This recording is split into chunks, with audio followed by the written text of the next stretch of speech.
Hello students, welcome to Brain Press Up Academy. और last video में हमने देखा था कि हम सीव एनालिसिस को कैसे परफॉर्म करते हैं। And sieve analysis is done for sieve analysis आपने करवाया था जो बड़े पार्टिकल थे, जो कोर्सर पार्टिकल थे, ग्रेवल और सैंड जिनको बोला करते थे।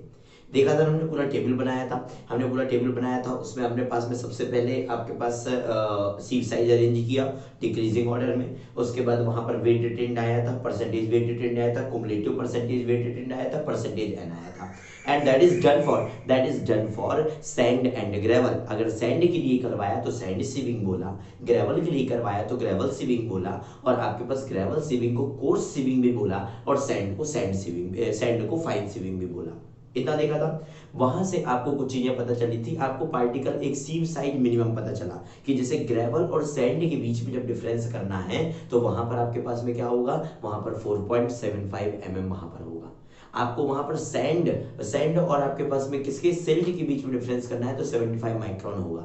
अब तुम क्या किए कि तुम्हें वहां पर सैंड तक का पता तुमने लगा लिया। अब जब सैंड का पता लगा लिया तो तुम्हें सैंड से नीचे सिल्ट और क्ले का पता लगाना था। बट तुम जब बाजार में गए से यहाँ पर पता करने सीव का, तो इस बाजार वाले ने बोला कि 75 माइक्रोन से नीचे का सीव अवेलेबल नहीं है। मतलब 75 माइक्रोन तक का सीव अवेलेबल है, 75 माइक्रोन तक की छन्नी अवेलेबल है। तो तुमने बोला ठीक है यहाँ तक तो कर सकते, बट इसके नीचे जो सॉइल जा रहा है इसमें सिल्ट कितना है, क्ले कितना है, इसका पता तुम नहीं लगा सकते। तो तुमने बोला इसके लिए तुम्हारे पास में दूसरा एक प्रोसेस है, और जिसको तुम नाम देते हो तुम्हारे पास में क्या, that is your sedimentation. That is your sedimentation analysis. क्या नाम देते हो, सेडिमेंटेशन एनालिसिस नाम दे देते हो। आपके पास में यहाँ पर सेडिमेंटेशन एनालिसिस किसके लिए ये आप यूज करते हो, वहां पर किसके लिए, सिल्ट और क्ले के लिए। सिल्ट एंड क्ले किसके लिए यूज किया, सिल्ट एंड क्ले के लिए यूज किया, फाइन ग्रेन्ड सॉइल के लिए यूज किया। तो पहला क्वेश्चन यहीं से बनके निकल के आ जाता है कि आपके पास में सेडिमेंटेशन एनालिसिस क्यों परफॉर्म किया जाता है, तो आप बोलते हो for particle size analysis, for particle size analysis of silt and clay. इसके लिए आपके पास में सेडिमेंटेशन एनालिसिस परफॉर्म किया जाता है। ठीक है। सेडिमेंट सिल्ट और क्ले के बीच में डिफरेंस क्या है, तुमको बेसिक डिफरेंस पता है कि सर आपके पास में क्ले जो होता है वो लेस देन 2 माइक्रोन का जो पार्टिकल है वो क्ले में चला जाता है। 2 माइक्रोन से लेके 75 माइक्रोन तक का जो पार्टिकल है वो आपके पास में कहां चला जाता है, सिल्ट में चला जाता है। तो सबसे पहला और सबसे इंपॉर्टेंट क्वेश्चन क्या कि आपके पास में सेडिमेंटेशन एनालिसिस आपके पास में क्या चीज डिफर करवाता है, सिल्ट और क्ले के बीच में डिफरेंस करवाता है। एक क्वेश्चन तो यहाँ पर ये बन गया। और आगे चलो, आगे जब चले तो आपके पास में बात आई कि आखिरकार ये सेडिमेंटेशन एनालिसिस किस पर बेस्ड है। तो जब भी आपके पास में किसी भी सब्जेक्ट में सेडिमेंटेशन वर्ड लिखा मिले, तो सेडिमेंटेशन को जब भी आप किसी भी सेडिमेंटेशन के प्रोसेस में जाओगे, जब भी उससे रिलेटेड कुछ भी डिजाइन करोगे, तो उससे पहले तुम्हें एक व्यक्ति के बारे में जानना जरूरी होता है, और उनका नाम है आपके पास में क्या, उनका नाम है आपके पास में स्टोक्स। क्या नाम है, स्टोक्स। और उन्होंने एक लॉ दिया था जिसको बोलते हो आप स्टोक्स लॉ। तो सेडिमेंटेशन एनालिसिस किस पर बेस्ड होता है, बहुत बार क्वेश्चन पूछा गया है। तो दूसरा पॉइंट तो आपके पास में निकल के आ गया कि ये बेस्ड होता है स्टोक्स लॉ पर। किस पर बेस्ड होता है आपके पास में, स्टोक्स लॉ पर आपके पास में यहां पर बेस्ड होता है। तो बात आती है कि आखिरकार स्टोक्स जी ने यहाँ पर क्या लॉ दिया था, तो उसके बारे में पता करना पड़ेगा। अब देखो इंपॉर्टेंस इस पॉइंट का इसलिए भी है क्योंकि आपके पास में यहाँ पर ये जियोटेक और एनवायरनमेंट दोनों में कॉमन टॉपिक आता है, जिसकी वजह से आपके पास में क्वेश्चन बहुत ज्यादा पूछे जाते हैं। तो आपके पास सेडिमेंटेशन एनालिसिस का प्रोसेस क्या है, मेथड क्या है, वो सब हम बाद में जानेंगे। अगर मैं मेथड की बात करूं तो दो मेथड मुझे यहाँ पर देखने को मिलेगा। एक देखने को मिलेगा मुझे यहाँ पर क्या, that is your pipette method, और दूसरा मुझे देखने को यहाँ पर मिलेगा क्या, that is your pipette method के अलावा कौन सा देखने को मिल जाएगा, that is your hydrometer method. दो मेथड मुझे देखने को मिलेंगे, एक देखने को मिलेगा पिपेट मेथड, एक देखने को मिलेगा हाइड्रोमीटर मेथड। तीन क्वेश्चन अभी तक डेवलप हो चुके हैं। सेडिमेंटेशन एनालिसिस किस लिए, फॉर सिल्ट एंड क्ले, किस पर बेस्ड होता है, that is your Stokes law. And third कौन सी मेथड होती है, तो दो मेथड होती है, पिपेट मेथड और आपके पास में हाइड्रोमीटर मेथड, जिसके बारे में बाद में डिस्कस करेंगे। ठीक है, बात कर लेते हैं स्टोक्स लॉ क्या है। स्टोक्स जी ने आखिरकार क्या बोला था, एक बार हमको ये समझ में आ गया तो हमारी सारी कहानी वहां पर क्लियर हो जाएगी। तो देखो स्टोक्स जी क्या बोलते हैं, सुनना। बिल्कुल एक स्टेटमेंट पहले बता देता हूं आपको। इनके हिसाब से, स्टोक्स जी के हिसाब से, व्हेन, जब भी कोई एक पार्टिकल किसी भी एक इनफाइनाइटली लार्ज पार्टिकल, कोई भी एक पार्टिकल किसी भी एक इनफाइनाइटली लार्ज मीडियम में, ये है आपके पास में मान लो एक कंटेनर और ये उसमें भरा हुआ है उसका मीडियम, जो भी पानी है आपके पास में, ठीक है। वो ये बोलते हैं, स्टोक्स जी ने ये बोला कि जब भी कोई पार्टिकल किसी भी एक इनफाइनाइटली लार्ज मीडियम में डाउनवर्ड मूवमेंट करता है, क्या करता है, डाउनवर्ड मूवमेंट करता है। स्टेटमेंट लिख देता हूं तुमको ज्यादा क्लियर हो जाएगा। स्टेटमेंट बोलता है आपके पास में when a particle in a infinitely large medium, when a particle in a infinitely large medium, when a particle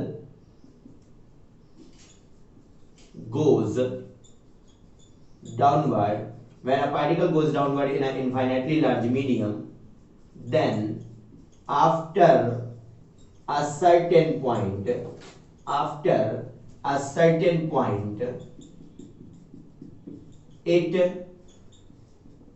achieves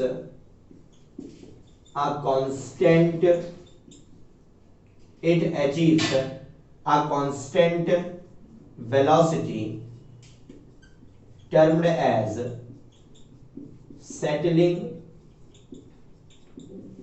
velocity of the particle। तो चलो ये सब तो ठीक है, फोकट की बात है, फोकट की बात ना बोलना चाहिए आपके पास में काम की बात, बट स्टेटमेंट तो मैं डायरेक्टली में समझाता हूँ, लिख दिया ताकि तुम्हें ध्यान में रह जाए। अब यहाँ पर बोलता क्या है वो सुनो, कि कोई भी एक पार्टिकल है, ये किसी भी एक इनफाइनाइटली लार्ज मीडियम में डाउनवर्ड मूवमेंट करता है, तो एक पॉइंट के बाद में ये वहां पर एक कांस्टेंट वेलोसिटी को अटेन कर लेगा, और इस कांस्टेंट वेलोसिटी को आप बोलते हो settling velocity of the particle या terminal velocity of the particle.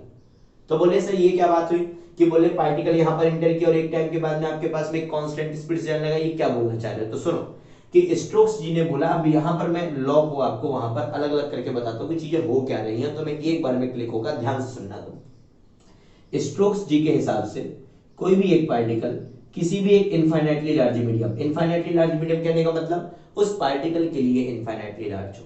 जैसे मैं इस कमरे में खड़ा हूं तो ठीक है, ये कमरा आपके पास में एक फाइनाइट है, एक जे फिक्स है कि हाँ ये डिस्टेंस, ये डिस्टेंस, ये डिस्टेंस। अभी मैं यहाँ पर खड़ा हो जाता हूँ जाके फुटबॉल के ग्राउंड पे, थोड़ा सा आपके पास में बड़ा एरिया हो गया। अगर मान लो कि सिटी को पूरा का पूरा कोई एक शहर है, उसको पूरा का पूरा साफ कर दिया जाए और बीच में मुझे खड़ा कर दिया जाए वहां पर, तो मेरे लिए वो क्या हो जाएगा, एक इनफाइनाइट एरिया हो जाएगा। ठीक है, जरूरी नहीं कि बिल्कुल अनंत तक चले जाओ, ऐसा नहीं होता। पार्टिकल के हिसाब से, सब्सटेंस के हिसाब से आप इनफाइनाइटली बोलते हो। तो ये पार्टिकल बहुत छोटा है, ये तो बड़ा मैंने बना दिया, आपको जूम आउट कर दिया दिखाने के लिए, बट यहाँ पर कहानी क्या है कि कोई भी एक पार्टिकल, मैं कहता हूँ धूल का एक कक्कर आ जाए, चींटी होती है, चींटी के लिए कमरा क्या हो जाएगा, ये एक इनफाइनाइटली लार्ज मीडियम हो जाएगा। सिमिलरली तो यहाँ पर स्टोक्स ये बोलते हैं कि जब भी कोई पार्टिकल किसी भी एक इनफाइनाइटली लार्ज मीडियम में इंडिपेंडेंटली डाउनवर्ड मूवमेंट करता है, तो देखो होता क्या है कि आपके पास में यहां पर कौन कौन से फोर्स लग रहे होंगे, तो आपके पास इस पार्टिकल के ऊपर 3 फोर्स तो लग रहे होते हैं। एक होता है आपके पास में क्या, that is your self weight of the particle, self weight of the particle, और वो किस डायरेक्शन में लगेगा, नीचे की तरफ। तो हमने बोला कि आपके पास में ये self weight of the particle W लग रहा था नीचे की तरफ, ठीक है। दूसरा आपके पास में आता है कौन सा, बॉयंसी फोर्स। कौन सा फोर्स, बॉयंसी फोर्स। ये कौन लगा रहा होगा, पानी लगा रहा होगा, किधर, ऊपर की तरफ। पार्टिकल जब नीचे जाएगा तो पानी एक फोर्स ऊपर की तरफ लगाएगा, आपने बोल दिया फोर्स ऑफ बॉयंसी ऊपर की तरफ ये लग रहा है, ठीक है। तीसरा, जब भी कोई पार्टिकल किसी भी मीडियम में मूवमेंट करता है तो वो मीडियम उसके मूवमेंट को रजिस्टर करने के लिए उसके ऊपर एक ड्रैग फोर्स अप्लाई करता है, इसको बोल देते हो दैट इज योर एफडी। तो आपने यहाँ पर बोल दिया आपके पास में क्या, that is your drag force, that is your FD. और ये भी कहाँ की तरफ लगा, आपके पास में ऊपर की तरफ लग गया, ठीक है। अगर मैं इनकी वहां पर बैलेंसिंग देखूं, इन फोर्सेस की अगर मैं यहाँ पर बैलेंसिंग देखूं, तो होता क्या है, देखो कि मैंने बोला, मान लो फॉर एग्जांपल कि ये वेट जो था ये उसके पास में था 5 किलो, ठीक है। नीचे से ऊपर की तरफ फोर्स लग रहा है मान लो कितना, 2 किलो। तो अल्टीमेटली 3 बचा जिसकी वजह से वो नीचे आएगा। अब मान लो ड्रैग फोर्स भी आपके पास में लगा 1 किलो, तो 3 में से 1 गया, बचा 2, मतलब कुल मिला के 3 लग रहा है ऊपर की तरफ, 5 लग रहा है नीचे की तरफ, तो 5 - 3 2 की वजह से वो नीचे आएगा। अब होता क्या है देखो, तो आप यहाँ पर इन फोर्सेस को थोड़ा सा अलग अलग कैटेगरी में तोड़ देते हो। तुम बोलते हो वहां पर कि forces forces causing downward movement, forces causing downward movement, तो इसको मैंने बोल दिया आपके पास में W माइनस एफ बी। क्या बोल दिया मैंने? बोला कि W minus F B, W और एफ बी का जो भी डिफरेंस होगा उसकी वजह से पार्टिकल नीचे की तरफ जा रहा है। उसके बाद क्या बोला नेक्स्ट, देखो नेक्स्ट मैंने बोला कि फोर्सेस रेजिस्टिंग डाउनवर्ड मूवमेंट, तो इसको हमने बोल दिया क्या? That is your F D, that is your drag force, your F D. तो W माइनस एफ बी की वजह से नीचे जा रहा होगा, एफ डी की वजह से एफ डी उसको ऊपर की तरफ भेज रहा होगा, तो कहीं ना कहीं ये आपस में एक दूसरे को काउंटर बैलेंस कर रहे होंगे। तो दिमाग में एक और डाउट आ गया कि बोले सर एफ बी को यहाँ क्यों लिख दिया? अरे तो चाहे यहाँ लिख दो चाहे नीचे लिख दो, बात बराबर है। एफ डी को चाहे तो ऊपर उठा के लिख दो W minus F B minus F D, या फिर ऊपर W रहने दो, नीचे लिख दो F B plus F D. तो आप हर तरीके से रिप्रेजेंट कर सकते हो, आपके समझने को आसान बनाने के लिए यहाँ पर इस तरीके से लिख दिया, ठीक है। तो अकॉर्डिंग टू स्टोक्स, जब कोई पार्टिकल किसी भी एक इनफाइनाइटली लार्ज मीडियम में डाउनवर्ड मूवमेंट करता है तो तीन फोर्स लगते हैं। सेल्फ वेट की वजह से नीचे जाएगा, वाटर उसके ऊपर बायंसी फोर्स लगाएगा, और उसके मूवमेंट के अपोज में आपके पास में ड्रैग फोर्स लगाएगा। जब इनको काउंटर बैलेंसिंग की बात करेंगे तो W माइनस एफ बी को मैंने बोला W माइनस एफ बी की वजह से नीचे जाएगा, एफ डी की वजह से ऊपर जाएगा, और ये बहुत क्रिटिकल चीज है। चलो ठीक है, तुम्हें नहीं समझ में आ रहा, कोई दिक्कत वाली बात है, इंपॉर्टेंट भी नहीं है। जो इंपॉर्टेंट है वो तीन चीजें याद रखी गई, कौन कौन से फोर्स यहाँ पर लग रहा है, ठीक है। अब देखो हुआ क्या, एक सर्टेन पॉइंट पर, एट सर्टेन पॉइंट आपके पास में क्या देखने को मिलता है? एक कंडीशन ऐसी तो आ सकती, दिमाग में तो आया कि सर ये दोनों बराबर हो जाए। तो एक कंडीशन ऐसी आती है W माइनस एफ बी आपके पास में एफ डी के बराबर हो जाता है। जिस पॉइंट पर आपके पास में W minus F B F D के बराबर हो जाए, उस पॉइंट पर आपके पास में एक्सेलरेशन क्या हो जाता है? जीरो हो जाता है। क्या हो जाता है आपके पास में? एक्सेलरेशन उस पॉइंट पर आपके पास जीरो हो जाता है। और जिस पॉइंट पर एक्सेलरेशन जीरो हो जाएगा, उस पॉइंट के बाद में जो भी वेलोसिटी है, उस पॉइंट पर वेलोसिटी जो है वही आगे continue as a constant velocity चलेगी। तो आप बोल देते हो यहाँ पर ये क्या हो जाता है? वेलोसिटी क्या हो जाती है? कांस्टेंट। और इसी वेलोसिटी, इसी कांस्टेंट वेलोसिटी को आप क्या बोल देते हैं? इसी को आप बोलते हैं that is your settling velocity of the particle, settling velocity of the particle. बात समझे? एक्सेलरेशन जीरो पे वेलोसिटी कांस्टेंट का मतलब समझे? मतलब क्या है कि मैं जब कहता हूं कि इस मीडियम में यहाँ पर ये पार्टिकल इंटर किया होगा, सपोज ये पेन है, सपोज ये पेन है, ये पेन, ये सपोज कहे तो पेन ही है, सपोज ये पार्टिकल है आपके पास में, यहाँ पर ये क्या है? मीडियम है। और जब ये पार्टिकल इस मीडियम में इंटर किया तो शुरुआत में ये क्या करेगा? एक्सेलरेट होगा, मतलब आपके पास स्पीड को बढ़ाएगा। लाइक कि आप घर से गाड़ी उठाते हो और गाड़ी में किक मारते हो, जब गाड़ी में किक मारते हो तो रोड तक जाते जाते आप धीरे धीरे उसको एक्सेलरेट करते हो, तो एक्सेलरेशन बढ़ रहा है, ठीक है। आपने एक्सेलरेट किया, बट जैसे ही आप हाईवे पे पहुंचते हो तो फिर आप एक 45 या 40 फिक्स स्पीड चलाने लगते हो। बाकी तो ये बात पे डिपेंड करता है कि आप वहां पे हीरोगिरी कर रहे हो, क्या कर रहे हो, वो सब बात की बात है। तो बात इतनी सी है कि नॉर्मल अगर गाड़ी चलाने की बात करोगे तो तुमने गाड़ी को स्टार्ट किया था और जब तुम रोड पे जा रहे थे तो एक्सेलरेट कर रहे थे, उसको एक्सेलरेशन बढ़ रहा था, बट जब रोड पर पहुंचे तो एक्सेलरेटर तुम फिक्स पकड़ लेते हो, एक्सेलरेशन जीरो हो जाता है। तो यहाँ पर देखो कि जब पार्टिकल इंटर किया तो शुरुआत में तो एक्सेलरेट होगा, बट जिस पॉइंट पर आपके पास में W minus F B F D के बराबर हुआ, उस पॉइंट पर एक्सेलरेशन जीरो हो गया। और न्यूटन का लॉ जानते हो आप, V is equal to U plus AT। यहाँ पर A जीरो कर दिया तो V U के बराबर हो गया, ठीक है। अब V U के बराबर हो गया, मतलब V जो भी उस टाइम पर वेलोसिटी होगी, मतलब कहने का मतलब इस पॉइंट पर मान लो W minus F B F D के बराबर हुआ और उस पॉइंट पर ये 4 mm पर सेकंड की स्पीड से होगा, तो आप बोलते हो आपके पास में कि अगर ये 4 mm पर, तो इसके बाद में 4 mm पर सेकंड ही स्पीड रहेगी, ना बढ़ेगी ना घटेगी। तो ये कांस्टेंट वेलोसिटी मिल गई तुम्हें। तो ये पता चल गया कि पार्टिकल ये जो है ये इस कांस्टेंट वेलोसिटी से नीचे आएगा और सेटल कर जाएगा। कहानी यहाँ पर खत्म हो गई, बात समझे? तो इसी को आपने बोला settling velocity of the particle. तो अभी तक जो मैंने पढ़ाया उसमें क्या था आपके पास में, ये किस लिए यूज होता है, कौन से मेथड होते हैं, वो बात की बात। स्टोक्स लॉ पे ध्यान दो। स्टेटमेंट क्या है? कोई भी पार्टिकल किसी भी एक इनफाइनाइटली लार्ज मीडियम में इंडिपेंडेंटली डाउनवर्ड मूवमेंट करता है तो उसके ऊपर तीन फोर्स लगते हैं, सेल्फ वेट नीचे की तरफ, बाउंसी फोर्स ऊपर की तरफ, ड्रैग फोर्स ऊपर की तरफ। आपस में इंटरबैलेंस कुछ ऐसे हुए कि W minus F B F D के बराबर हो गया किसी पॉइंट पर, और जिस पॉइंट पर बराबर हुआ उस पॉइंट पर एक्सेलरेशन जीरो हो गया। एक्सेलरेशन जब जीरो हुआ तो वेलोसिटी वहां पर कांस्टेंट हुआ, और इस कांस्टेंट वेलोसिटी को बोला settling velocity of the particle. और यही settling velocity of the particle के लिए आप आपके सेडिमेंटेशन टैंक को डिजाइन करोगे, आप आपके पार्टिकल साइज एनालिसिस की बात कर रहे होगे। ठीक है। तो यहां पर जब आपके पास में कंडीशन लगाई, यहां पर स्टोक्स जी को बोला गया कि चलो ठीक है ये बातें तो बहुत कर ली, कुछ फॉर्मूला दिखा दो। तो स्टोक्स जी ने बोला कि ठीक है फॉर्मूला दिखा देते हैं भाई। तो फॉर्मूले की जब बात करें तो कंडीशन लगाई उन्होंने, बोला रेनॉल्ड नंबर का वैल्यू 1 से कम, लैमिनार फ्लो कंडीशन और particle size less than 0.1 mm, और इन्होंने फॉर्मूला दे दिया कि सेटलिंग वेलोसिटी का जो फॉर्मूला निकलेगा vs इज इक्वल टू, अब यहां पर मैं 4 फॉर्मूले आपको बताता हूं जो स्टोक्स जी ने मुझे बताए थे।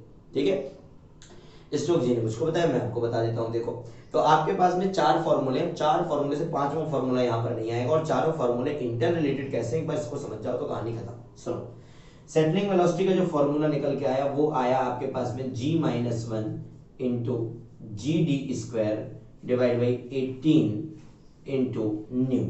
क्या है आपके पास में ये आपके पास में यहाँ पर न्यू मतलब आपके पास में होता है कौन सा, आपके पास में काइनेमेटिक विस्कोसिटी।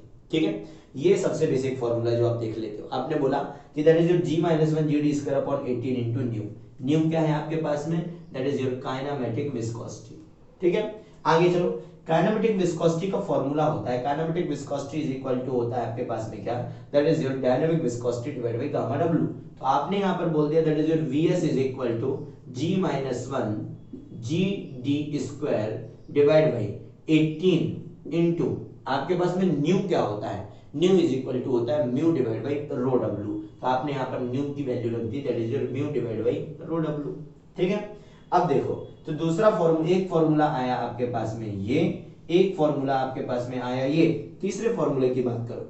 अब ये गामा डब्ल्यू ऊपर जाता है जी, स्मॉल जी के साथ इनटू होता है और बना लेता है unit weight of water, that is your gamma W. So तीसरा फॉर्मूला आ जाता है vs is equal to g-1 into gamma W D square divide by 18 into mu. जुड़े हो ना साथ में यहां तक, ये क्या था न्यू इज इक्वल टू होता है mu divide by rho. Mu क्या है, डायनामिक विस्कोसिटी, म्यू क्या है आपके पास में, डायनामिक विस्कोसिटी। गामा डब्ल्यू आपके पास, सॉरी रो डब्ल्यू ऊपर जाके जी से इनटू होके हो गया क्या, गामा डब्ल्यू हो गया upon 18 mu. And last one कि जब आपके पास में गामा डब्ल्यू का अंदर इनटू कर दो तो ये क्या लिखा है, देखो जी है specific gravity, specific gravity is equal to होता है तो unit weight of solid divide by unit weight of water. तो आपके पास में जब इसका इससे इनटू करोगे तो ये हो गया unit weight of solid, minus 1 से इनटू करोगे तो हो गया unit weight of water into D square divide bye आपके पास में 18 इनटू म्यू। तो अब जो भी फॉर्मूला लिखा मैंने उसको वहां पे टिक करिए। कोई वहां पर कई बार क्या हो जाता है, डाउट आ जाता है हमको यहाँ पर डाउट आ जाता है, कई बार म्यू लिखा मिलता है, न्यू लिखा मिलता है। तो अब ध्यान रखिएगा यहाँ पर होता है न्यू, NEW न्यू, अभी तो तुम यही मान लो न्यू, और साथ में आपके पास में NEU न्यू, आपके पास में mu divide by rho W ऊपर गया तो गामा डब्ल्यू अंदर गया तो आपके पास में gamma S minus gamma W. ये 4 फॉर्मूले के बाद 5वां फॉर्मूला आपको देखने को नहीं मिलेगा। जो भी डेटा दिया है उस डेटा में जो भी फॉर्मूला फिट होता है, आपको ये डेटा दिया तो इसको लगाइए, म्यू दिया तो इसको लगाइए, गामा डब्ल्यू दिया तो इसको दिखाइए, गामा एस दिया तो इसको लगाइए। इस तरीके से आपके पास में ये फॉर्मूले होते हैं। तो ये तो स्टोक्स जी ने बोल के चले गए। स्टोक्स जी बोल के क्या चले गए, स्टोक्स जी बोल रहे थे तब की बात थी। आपके पास में स्टोक्स लॉ बताया उन्होंने, सेडिमेंटेशन एनालिसिस के बारे में बताया, क्या होता है स्टेटमेंट वो बताया, 4 फॉर्मूले दे दिए और बात कर रहे थे वो 4 लोगों के बीच में। क्या होता था, बात कर रहे थे वो 4 लोगों के बीच में। तो 4 लोगों का काम क्या है, 4 लोगों का काम है वहां पर उनके बारे में आलोचना करना। आलोचना करना मतलब उन पर सवाल उठाना। और सवाल उठाने की बात करें तो कई लोग आपस में डिस्कस करने लगे कि क्या इस लॉ के कुछ लिमिटेशन हो सकते हैं, क्या इस लॉ के कुछ लिमिटेशन हो सकते हैं क्या। तो आ गई अब उनके वहां पर देखो, अब उनके आन बान साल पर बात जब आ गई तो उन्होंने बोला कि आपके पास में क्या इसके कुछ लिमिटेशन हो सकते हैं। तो लिमिटेशन बताने लगे लोग, तो वो सुनते रहे। ठीक है, अब सुनो यहाँ पर लिमिटेशन क्या बताया आपके पास में। क्या आपको भी देखकर यहाँ पर लगता है क्या कि इस लॉ में कुछ लिमिटेशन है, इसके कुछ वहां पर आपके पास में कहीं ना कहीं कुछ गड़बड़ हो रही है, क्या आपको कुछ ऐसा देखने को लगा। तो हमने यहाँ पर ऑब्जर्वेशन करना चालू की, ठीक है देख लेते हैं जो लोग कह रहे हैं वो बातें सही है कि नहीं है। तो बात आती है यहाँ पर लिमिटेशन की। तो limitation of Stokes law the most important part of the theory, most important part, क्योंकि फ्रीक्वेंटली क्वेश्चन वहां से बनते हैं। और अब देखो यहाँ पर क्या क्या होता है। सबसे पहले तो आपको फॉर्मूले में क्या लिखा मिल रहा है, फॉर्मूले में अगर आप ध्यान से देखो तो आपको डी लिखा है। फॉर्मूले में क्या लिखा हुआ है आपके पास में, फॉर्मूले में आपके पास में लिखा है D, and D stand for आपके पास में क्या, डायमीटर। और डायमीटर कहने का मतलब है कि आपने पार्टिकल को आपने खुद ही एज्यूम कर लिया कि वो एक स्फेरिकल पार्टिकल है। आपने पार्टिकल को तभी तो डी लिया है, अदरवाइज डी क्यों बनता। तो उन्हें मान लिया है कि पार्टिकल जो है वो स्फेरिकल है, जबकि सिल्ट और क्ले जो फाइन पार्टिकल होते हैं वो प्लेटलेट्स फॉर्म में होते हैं आपके पास में इस तरीके से। प्लेटलेट्स फॉर्म में होते हैं। तो ये एक ड्रॉबैक है उसका। कि ड्रॉबैक क्या है कि आपके पास में d stand for diameter, that means you have assumed the spherical, you have assumed the shape of the particle that is spherical, जबकि ऐसा नहीं है, आपके पास में इलोंगेटेड हो सकता है। तो सबसे पहला तो आपके पास में ड्रॉबैक ये था, ठीक है। दूसरा बोले कि और कुछ भी लिमिटेशन है क्या, तो स्टोक्स जी ने खुद बता दिया कि भैया ये जो हमारा लॉ है ये वैलिड है 0.2 mm से लेके 0.0002 mm तक। कहां तक? 0.0002 mm तक आपके पास में हमारे पास ये लॉ वैलिड है इस पर्टिकुलर साइज रेंज के लिए, दैट इज 0.2 mm से लेके 0.0002 mm तक के लिए वैलिड है। तो हमने बोला क्यों, इसके आर पार अगर चीज गई तो क्या होगा, तो उन्होंने बोला कि अगर पार्टिकल साइज 0.2 m से ज्यादा हुआ, अगर पार्टिकल साइज ज्यादा बड़ा हुआ तो ये क्या करता है आपके पास में, ये एक वेलोसिटी फील्ड जनरेट कर देता है, आसपास के वाटर को वहां पर डिस्टर्ब करता हुआ जाएगा। मैंने बोला एक और पार्टिकल है यहाँ पर, उसका भी एक वेलोसिटी फील्ड है, और अगर ये वेलोसिटी फील्ड आपके पास में ओवरलैप कर गए तो कहीं ना कहीं आपके पास में ये दो पार्टिकल मूवमेंट कर गए थे, वेलोसिटी फील्ड ओवरलैप किए तो आपस में इसमें हिंड्रेंस जनरेट हो जाएगा, जिसकी वजह से आपके पास में फिर वो इंडिपेंडेंटली जो सेटलिंग होनी चाहिए थी वो वहां पर नहीं हो रही होगी। तो आपने उसको बोल दिया कि 0.2 mm से अगर ज्यादा हुआ तो आपको वहां पर क्या देखने को मिलेगा, आपको वहां पर टर्बुलेंस देखने को मिल जाएगा। Is it okay? क्या देखने को मिल गया? टर्बुलेंस। बोले कि सर अगर 0.0002 mm से अगर कम हो गया पार्टिकल तो क्या होगा, तो बोले कि सर यहाँ पर आपके पास में क्या देखने को मिल जाएगा, ब्राउनियन मोशन देखने को मिल जाता है। क्या देखने को मिल जाता है? Brownian motion. कहने का मतलब पार्टिकल इतना ज्यादा लाइट हो गया, पार्टिकल इतना ज्यादा लाइट हो गया कि आपके पास में इस तरह जा ही नहीं रहा, वो आपके पास घूमते फिरते इस तरीके से कुछ मूवमेंट कर रहा है, तो वहां पे भी आपके पास में स्टेटमेंट फिर मैच नहीं करेगा। तो एक ब्राउनियन मोशन कब, जब 0.0002 m से कम हो, आपके पास में टर्बुलेंस कब, जब 0.2 m से ज्यादा हो। तो दो ड्रॉबैक यहाँ पर आ गए। अब और आगे देखो, नेक्स्ट चलो तीसरी बात करते हैं हम यहाँ पर। तीसरी बात करें तो अगेन तुम फॉर्मूले का पीछा तुमने अभी छोड़ा नहीं, और फॉर्मूले का पीछा नहीं छोड़ा तो तुम्हें यहाँ पे लिखा मिला G, and G stand for specific gravity. तो तुमने यहाँ तो एक वैल्यू लिख दी G की। क्या सभी पार्टिकल का स्पेसिफिक ग्रेविटी सेम होगा? नहीं, क्ले पार्टिकल अलग अलग है तो अलग अलग होगा। तो बोला कि ये G यूज मत करो, कि बोले ये G यूज मत करो, तुम G की जगह G एवरेज यूज कर लो तो फिर कोई दिक्कत नहीं होगी। वहां पर उन्होंने बोला कि इस G की जगह क्या यूज कर लो, आपके पास में G एवरेज कर लो, ठीक है। तो एक तो उन्होंने बोला कि डायमीटर, दूसरा उन्होंने बोला पार्टिकल साइज रेंज के लिए वैलिड है, टर्बुलेंस जनरेट होगा, ब्राउनियन मोशन हो जाएगा। तीसरा उन्होंने बोल दिया आपके पास में क्या, दैट इज योर G का वैल्यू क्या है, G एवरेज लेना चाहिए, एग्जैक्ट G नहीं लिखना चाहिए, मतलब फॉर्मूले में G एवरेज लिख दो, ठीक है। और आगे देखो, आगे और सबसे लास्ट वाला, ठीक है। अब देखो यहाँ पर उन्होंने स्टेटमेंट दिया था कि when a particle goes downward in a infinitely large medium independently, क्या वर्ड यूज किया था? इंडिपेंडेंटली। क्या ऐसा सच में हो रहा होगा क्या कि इतने बड़े मीडियम में सिर्फ एक पार्टिकल सेटल कर रहा होगा?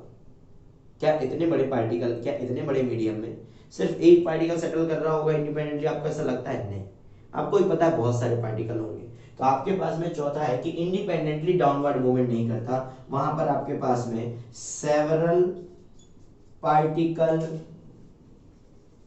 सेटल टुगेदर, ठीक है, सेवरल पार्टिकल सेटल टुगेदर। तो आपके पास में वहां पर कुछ पार्टिकल साथ में सेटल होते हैं। तो ये आपके पास में चार ड्रॉबैक थे, चार ड्रॉबैक नहीं लिमिटेशन थे, बट अगेन लिमिटेशन हो तो भी इस फॉर्मूले को कंटिन्यू यूज कर रहे हैं हम। सेडिमेंटेशन टैंक इस पर ही बेस्ड डिजाइन करते हैं, पार्टिकल साइज एनालिसिस भी इसी पर बेस्ड करते हैं। तो लिमिटेशन भले ही है बट सेटिस्फैक्टरी रिजल्ट भी है। तो सेटिस्फैक्टरी रिजल्ट है तभी इसके ऊपर अभी तक कुछ रिसर्च नहीं हुआ, लोगों ने इसको इतना इंपॉर्टेंस नहीं दिया, बोले कि जब वो ओके तो फिर अननेसेसरी क्यों जाना। बट अगर आपके पास टाइम तो आप बेसिकली बिंदास वहां पर जाइए, कोई दिक्कत वाली बात नहीं, ठीक है। अब सुनो, तो आपके पास में कुल मिला के स्टोक्स लॉ है। अब स्टोक्स लॉ में और भी चीजें हैं, जैसे पार्टिकल साइज अगर डी ये 0.1 mm से कम के लिए 0.1 से 1 mm तक है तो फॉर्मूला चेंज हो जाता है, 1 mm से ज्यादा है तो आपके पास है फॉर्मूला वहां पर चेंज हो जाता है। तो आपके पास में बात इतनी सी है, कि ये जो कुल मिला के वो चीजें हम एनवायरनमेंट में देखें, क्योंकि वो यहाँ काम नहीं आती। यहाँ पर सिर्फ आपको मुझे फॉर्मूला बताना था, बट क्योंकि स्टोक्स लॉ का जिक्र करना जरूरी है, क्योंकि एनवायरनमेंट में मुझे ही बताना पड़ेगा, तो आपके पास मुझसे अच्छा है कि मैं यहीं पर बता देता हूँ, तो आपको एक पता चल जाएगा, एक इंपॉर्टेंट बात पता चल जाएगी। अभी देखना, इस पूरे के पूरे से ऑलमोस्ट आपके पास में 5 से 6 क्वेश्चन किसी भी एग्जाम में, मतलब 1 से 2 क्वेश्चन वैसे, और पिछले कुछ एग्जाम को उठाएंगे तो आपके पास में 5 से 6 क्वेश्चन फ्रिक्वेंटली बनते हैं। ठीक है। तो सेडिमेंटेशन एनालिसिस एक बार समराइज कर देता हूं चीजों को, उसके बाद में वहां पर देखते हैं। Sedimentation analysis is used for silt and clay method और pipette and hydrometer method. Statement is this one, statement में एक फॉल्ट था कि इंडिपेंडेंटली आपके पास डाउनवर्ड मूवमेंट नहीं करेगा। पहली चीज आपने यहाँ पर 3 फोर्स बताई कि बोले ये है और ये है, आपस में इंटरबैलेंसिंग कुछ ऐसा था कि एक्सेलरेशन हो गया 0, वेलोसिटी हो गया कांस्टेंट। सेटलिंग वेलोसिटी की बात करें आपके पास में तो 4 फार्मूले आ गए और आपके पास में ड्रॉबैक आ गए। सबसे ज्यादा इंपॉर्टेंट अगर मैं बात करूं तो आपके पास में यहाँ पर ये वाला है 0.2 mm से लेके 0.0002 mm। ध्यान रखिएगा ये 0.0002 mm में कुछ भी यहाँ पर मिस्टेक नहीं है, कुछ भी मिस्टेक नहीं है। आप कंफ्यूज कहां पर होते हो, आप क्ले पार्टिकल के साइज को लेके कंफ्यूज होते हो और यहां पर कंफ्यूज होते हो। आप इसको क्या बोल देते हो, क्ले पार्टिकल का साइज होता है 0.002 mm और यहां पर आपके पास में ये 0.0002 mm। तो ध्यान रखना 000 होते हैं आपके पास में स्टोक्स लॉ, ठीक है। तो इतना ध्यान रखो, इसके अलावा बाकी कुछ है नहीं, 4 में से जो फॉर्मूला यूज लगे उसको ले लो। तो ये स्टोक्स लॉ है और इस पर बेस्ड हमारा सेडिमेंटेशन एनालिसिस कैसा होता है उसके लिए हम नेक्स्ट वीडियो में जाएंगे। और नेक्स्ट वीडियो में बेसिकली हम स्टार्ट कर रहे होंगे पिपेट मेथड और हाइड्रोमीटर मेथड को। तो वापस मुलाकात होगी। Thank you so much.